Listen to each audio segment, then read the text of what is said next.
اب یہ تو گاڑی کی مثال تھی، لیکن اس کے علاوہ اس طرح کی اور بھی بہت سی مثالیں ہیں. اگر ایک جہاز کی سپیڈ آپ میجر کرنا چاہتے ہیں ڈاپلر ریڈار سے تو وہ بھی اسی طرح سے ہوگی، اور سیٹلائٹ کی بھی. لیکن اس سے زیادہ دلچسپ بات یہ کہ فرض کیجئے کہ آسمان میں آپ کو 2 ستارے دکھائی دیتے ہیں اور وہ یوں گھوم رہے ہیں. ان کے گھومنے کی سپیڈ بھی آپ اسی طرح سے معلوم کر سکتے ہیں. اب یہ کیسے؟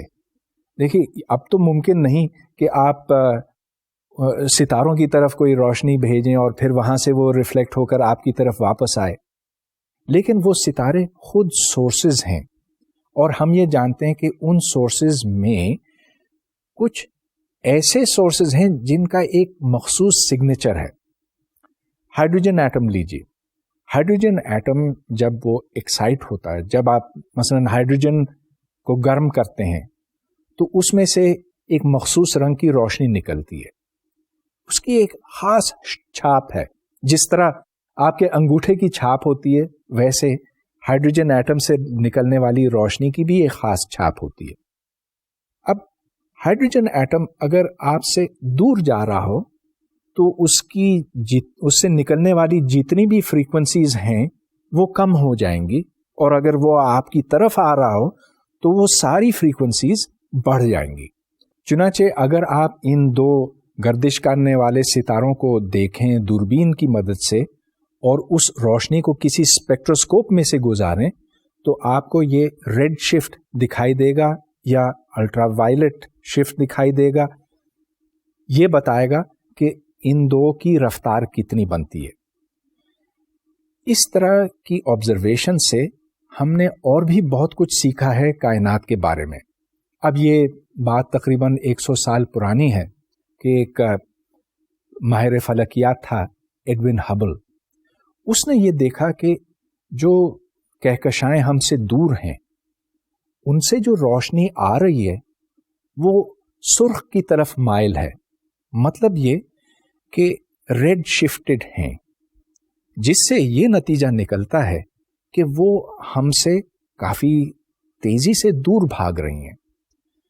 اب اس نے ہائیڈروجن ایٹمز کو زمین کے اوپر دیکھا، اور جیسا کہ میں نے کہا کہ ان کی ایک خاص پہچان ہے، خاص چھاپ ہے.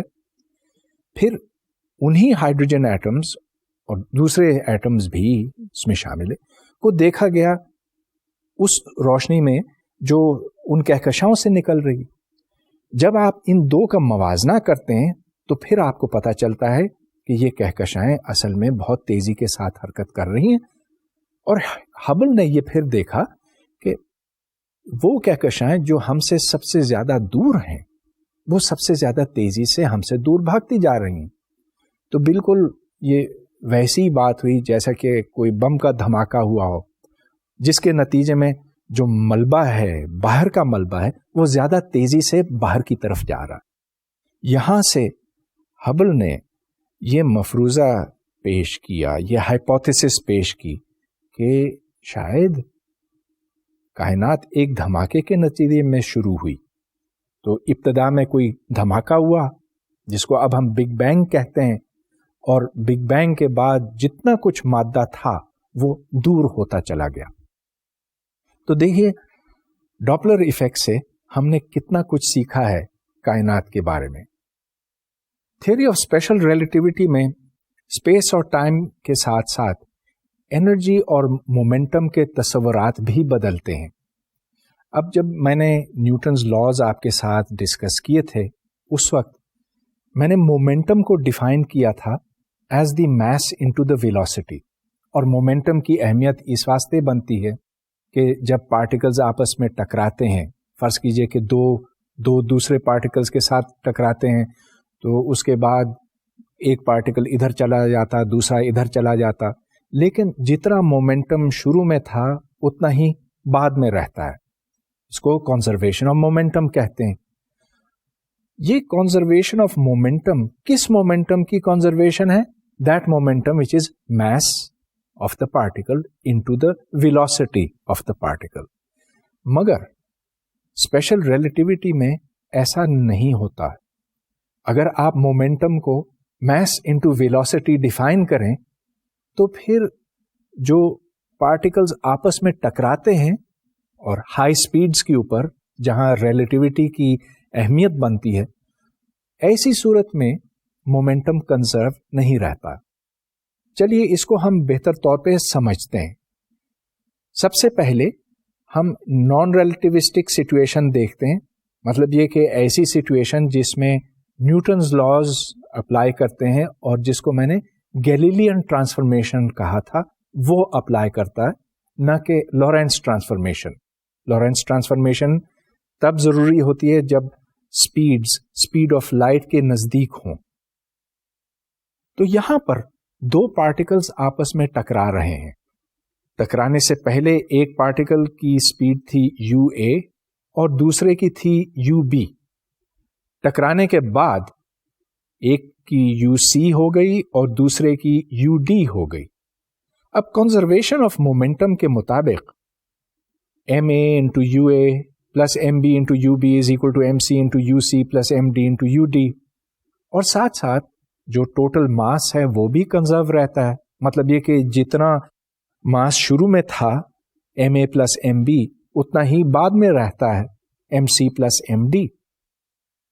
اب اگر آپ اس کو کسی دوسرے فریم کے حوالے سے دیکھیں، ایک ایسا فریم جو سیدھے ہاتھ کی طرف جا رہا ہے اسپیڈ وی کے ساتھ، تو اس فریم میں جو ویلوسٹی آپ کو دکھائی دے گی یو پرائم، اس کی قیمت ہے یو مائنس وی، لہذا u is equal to u prime plus v. اور اب جب آپ کنزرویشن آف مومنٹم لگاتے ہیں تو M A into U A prime plus M B into U B prime, یہ انیشل مومنٹم بنتا ہے، اور یہ برابر ہے ایم سی into U C prime plus M D into U D prime. گویا کہ مومنٹم کنزرو رہتا ہے، اور یہاں پر مومنٹم کو ڈیفائن کیا گیا ایز میس انٹو ویلوسٹی۔ لیکن اب چلیے ہم اس کو ریلیٹیوٹی کے حوالے سے دیکھتے ہیں، اور ریلیٹیوٹی میں جب آپ سپیڈز کو کمبائن کرتے ہیں تو یہ گیلیلین طریقے سے نہیں، اب آپ کو ریلیٹیوٹی کا فارمولا استعمال کرنا ہوگا، وہ فارمولا جو میں نے پچھلے لیکچر میں ڈرائیو کیا تھا۔ اس فارمولے اور گیلیلین فارمولے میں فرق ڈینومینیٹر میں آتا ہے۔ تو یہ دیکھیں کہ U prime is equal to U minus V divided by 1 minus U V over C squared. تو جو ڈینومینیٹر ہے اس میں جو سی اسکوائرڈ کی ویلیو آتی ہے یہ بہت بڑی ہے، اور آپ نارملی اس کو نیگلیکٹ کر سکتے ہیں، لیکن یہ چیز موجود ہے۔ لہذا یہاں پر اگر آپ کنزرویشن آف مومنٹم اپلائی کریں اور ادھر مومنٹم سے مراد یہ میس انٹو ویلوسٹی، تو یہ فارمولا بنتا ہے جو آپ کے سامنے ہے، لیکن لیفٹ سائڈ اور رائٹ سائڈ یہ ایک دوسرے کے برابر نہیں ہیں اور مومنٹم اب کنزرو نہیں ہے۔ چنانچہ اگر آپ میس انٹو ویلوسٹی کا فارمولا استعمال کریں مومنٹم کے ڈیفینیشن کے طور پہ، تو پھر مومنٹم نہیں کنزرو رہے گا۔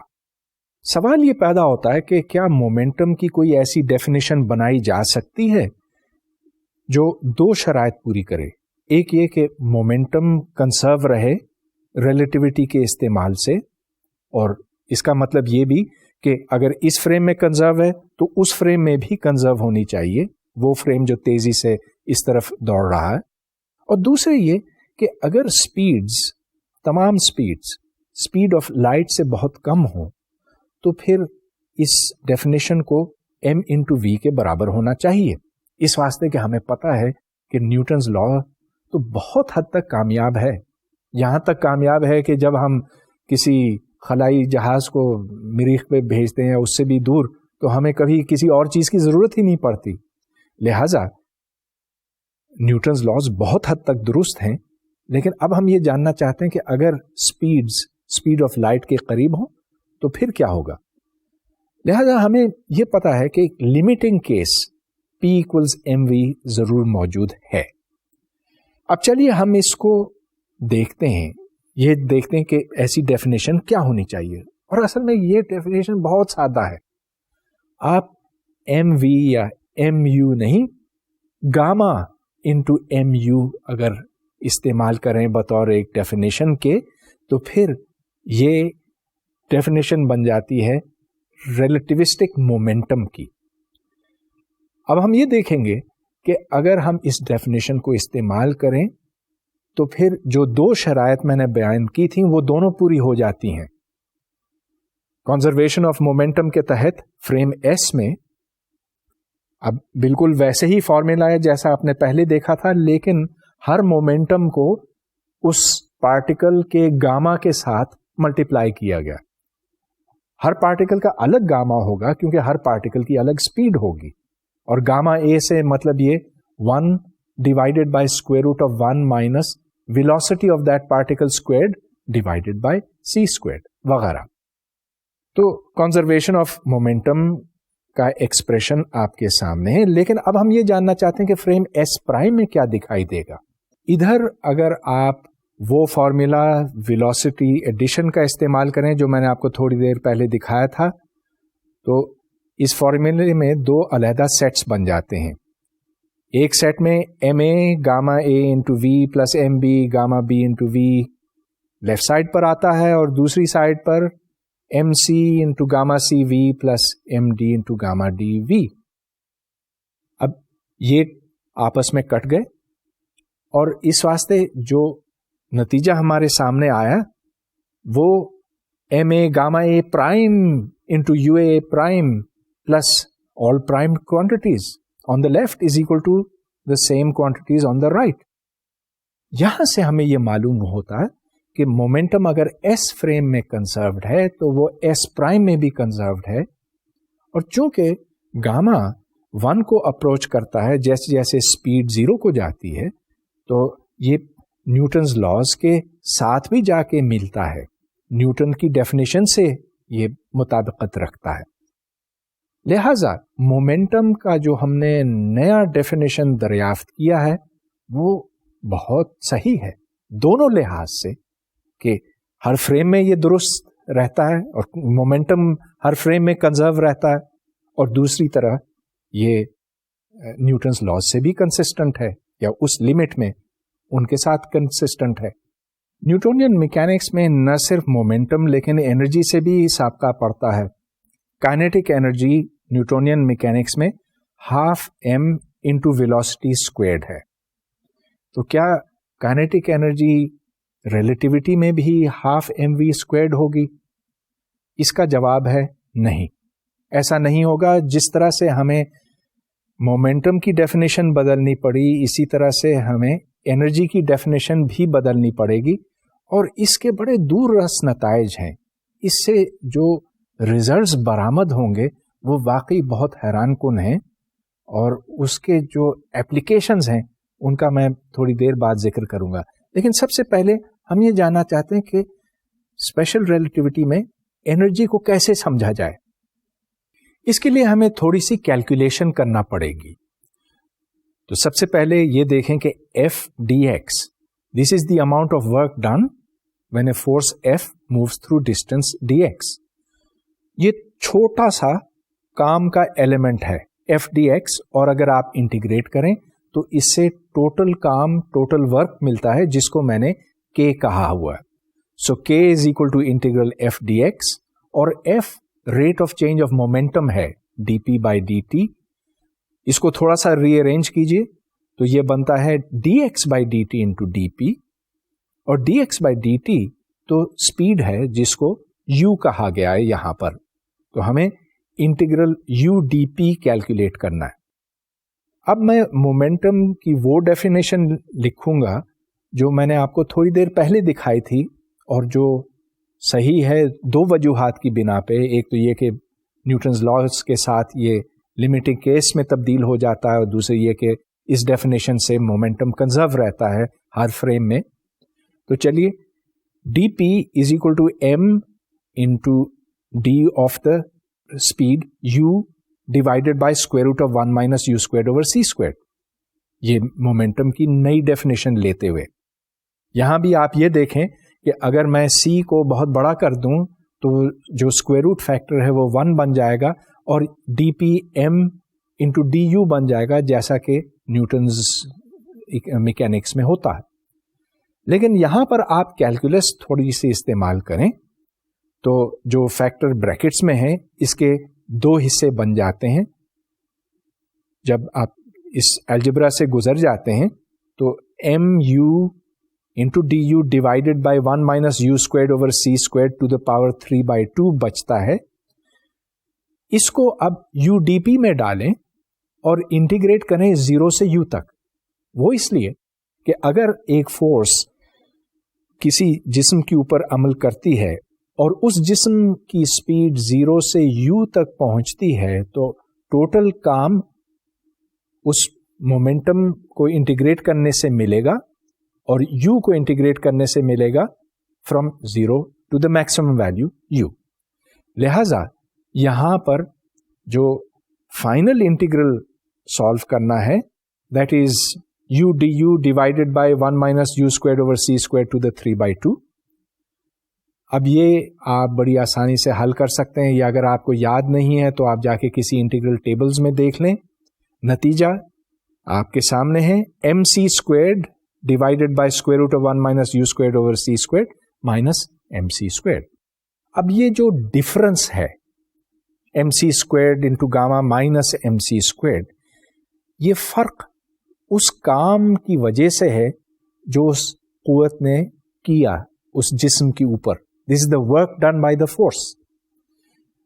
لہذا یہاں سے ہم انرجی کو ڈیفائن کرتے ہیں, اور جس طرح ہم نے مومنٹم کو ڈیفائن کیا تھا اسی طرح سے ہم انرجی کو ڈیفائن کر کے اس کو ایک نیا مطلب دے رہے ہیں.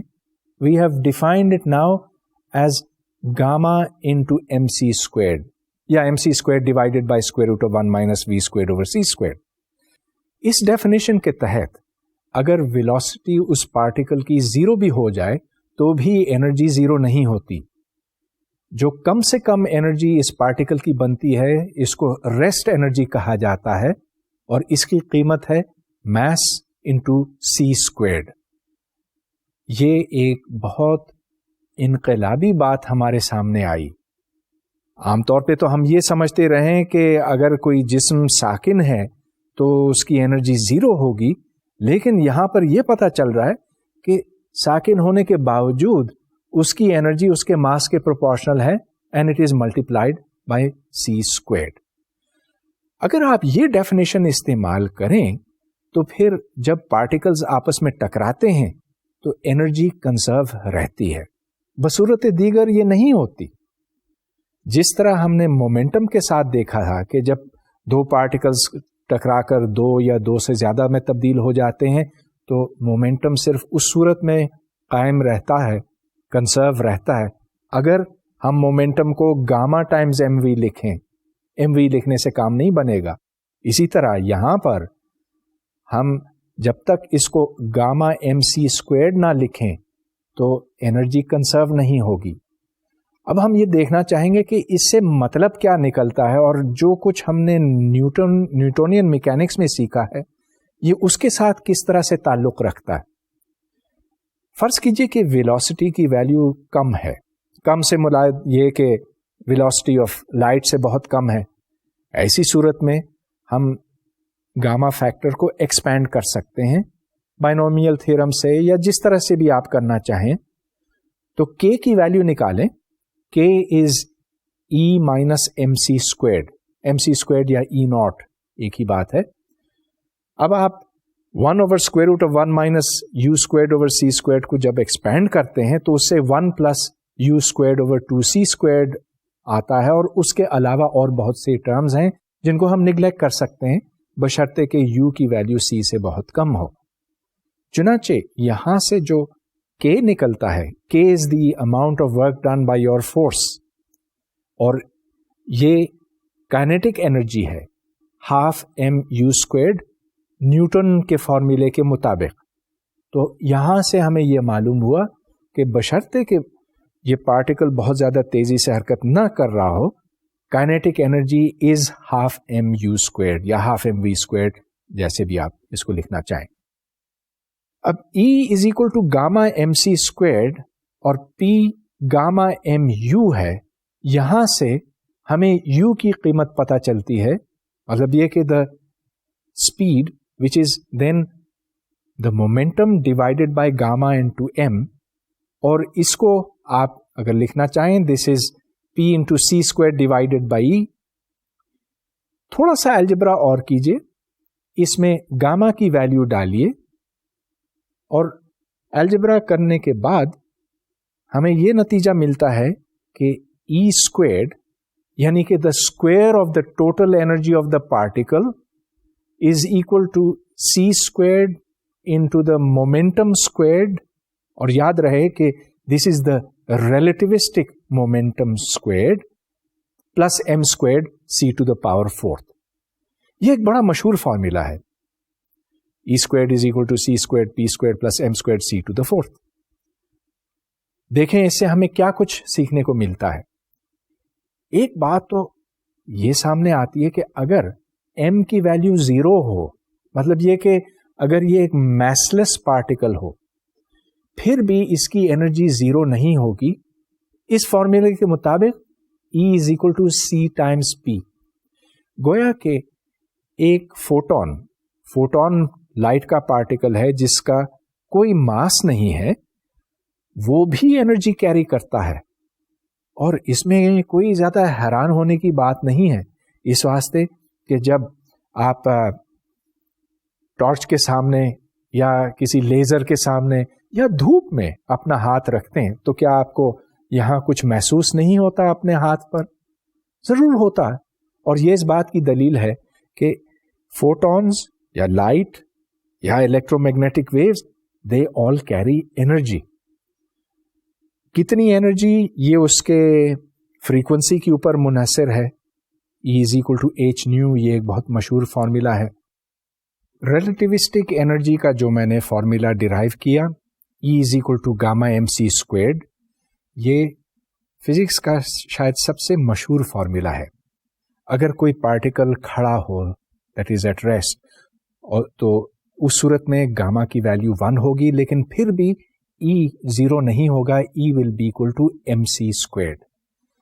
یہ مشہور اس واسطے ہے کہ یہاں سے آپ کو پتا چلتا ہے کہ mass can be converted into energy, یا اگر آپ m کو لکھیں as E divided by E squared تو انرجی کو آپ ماس میں تبدیل کر سکتے ہیں. اس کی بے انتہا اپلیکیشنز ہیں جن کی بہت زیادہ اہمیت بنتی ہے. اب سب سے پہلے آپ نیوٹونین میکینکس کے حوالے سے دیکھیں. اگر کوئی سی شے ہے, آپ اس کو 2 میں توڑتے ہیں تو دونوں کے ماسز کو اگر آپ ایڈ کریں تو وہ ٹوٹل ماس کے برابر بنتا ہے, یعنی کہ اس شے کے ماس کے برابر بنتا ہے جس کو توڑا گیا. لیکن ریلیٹیوٹی میں ایسا ہونا ضروری نہیں ہے. تو مثال کے طور پر اگر کوئی بھاری ایٹم ہے اور وہ بھاری ایٹم ٹوٹتا ہے تو جتنا ماس بھاری ایٹم کا تھا اور جو چھوٹے ایٹم اس کے نتیجے میں پیدا ہوئے, ضروری نہیں ہے کہ دونوں کے ماسز برابر ہوں. سو m may not be equal to m1 plus m2 plus m3 اگر یہ 3 ٹکڑوں میں ٹوٹا ہے. جو فرق ہے کیپٹل M میں اور m1 plus m2 plus m3 وغیرہ میں, یہ انرجی کا فرق ہے, اور یہ انرجی پھر کائنیٹک انرجی پیدا کرتی ہے. تو مثال کے طور پر اگر کوئی یورینیم کا ایٹم ہے اور وہ 2 یا 2 سے زیادہ ٹکڑوں میں ٹوٹتا ہے تو وہ ٹکڑے پھر بہت کائنیٹک انرجی اپنے ساتھ لے کر نکلتے ہیں. اگر یہ یکدم ہو تو اس کو ایٹم بم کہا جاتا, اور اگر اس کو ایک کنٹرولڈ انداز میں ریلیز کیا جائے تو یہ توانائی مستقل طور پر نکلتی رہتی ہے. اس کو پھر ہم استعمال کر سکتے ہیں بجلی پیدا کرنے کے واسطے وغیرہ. تو یہ نیوکلیئر فشن کہلاتا ہے. اب آپ اس چیز کو الٹ بھی سکتے ہیں, وہ اس طرح سے کہ اگر آپ کے پاس انرجی ہے تو اس انرجی کے ساتھ آپ پارٹیکلز بھی کریٹ کر سکتے ہیں. یہاں میں اس کی کوئی زیادہ تفصیل نہیں بتا سکتا, لیکن مختصر یہ کہ جس طرح ایک الیکٹران ہوتا ہے اسی طرح میرا مطلب یہ کہ اسی ماس کا لیکن اپوزٹ چارج کا ایک اینٹی الیکٹران یا پوزیٹران ہوتا ہے.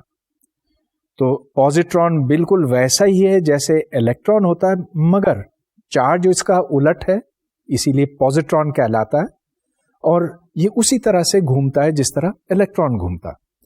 تو جب 2 فوٹونز یا لائٹ کے دو پارٹیکلز آ کر ایک دوسرے کے ساتھ ٹکراتے ہیں تو ان سے الیکٹران اور پوزیٹران پیدا ہوتے ہیں. اب یہ ایک مثال بنتی ہے کہ انرجی، اور یہ انرجی فوٹونز کی ہے، پارٹیکلز میں تبدیل ہو گئی، نئے پارٹیکلز بنے، پرانے ختم ہو گئے، فوٹونز ختم ہو گئے، پوزیٹرانز، الیکٹرانز یہ نکلتے چلے گئے.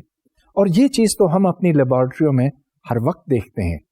گویا کہ انرجی کو میٹر میں اور میٹر کو انرجی میں تبدیل کرنا اب ایک ایسی چیز ہے جو فزسسٹ بہت اچھی طرح سے سمجھ چکے ہیں. آخر میں یہ کہوں گا کہ ماس ایک ایسی چیز ہے جو ہر فریم میں ایک ہی ویلیو رکھتی ہے، گویا کہ یہ ایک انویرینٹ ہے. لیکن کبھی کبھی آپ کو کتابوں میں ایک فارمولا ملتا ہے m is equal to m naught divided by square root of 1 minus v squared over c squared، اور پھر m naught کو ریسٹ ماس کہا جاتا اور m کو موونگ ماس کہا جاتا. اب میں یہ نہیں کہہ رہا ہوں کہ یہ فارمولا غلط ہے، لیکن یہ ضرور ایک کنفیوژن پیدا کرتا ہے، اس واسطے کہ آپ کو یہ تاثر ملتا ہے کہ ماس اسپیڈ کے ساتھ تبدیل ہوتا جاتا. لیکن جو ماڈرن وے آف تھنکنگ ہے اور جو ریسرچ فزسسٹ استعمال کرتے ہیں، اس میں ہم ماس کو ایک فکسڈ کانسٹنٹ کوانٹٹی سمجھتے ہیں جس کی ویلیو ہر فریم میں برابر ہے، اور اگر وہ ماس ایٹ ریسٹ ہو تو E equals MC squared, E اس کی انرجی بنتی ہے. اب میں آئندہ کسی لیکچر میں آپ کو یہ بتاؤں گا کہ اصل میں ماس کس طرح سے انرجی میں تبدیل ہوتا ہے اور انرجی کس طرح سے ماس میں تبدیل ہوتی ہے. اس کے جو میکینکس ہیں اور اس کی جو ڈیٹیلز ہیں وہ پھر کسی لیکچر کا موضوع بنیں گی.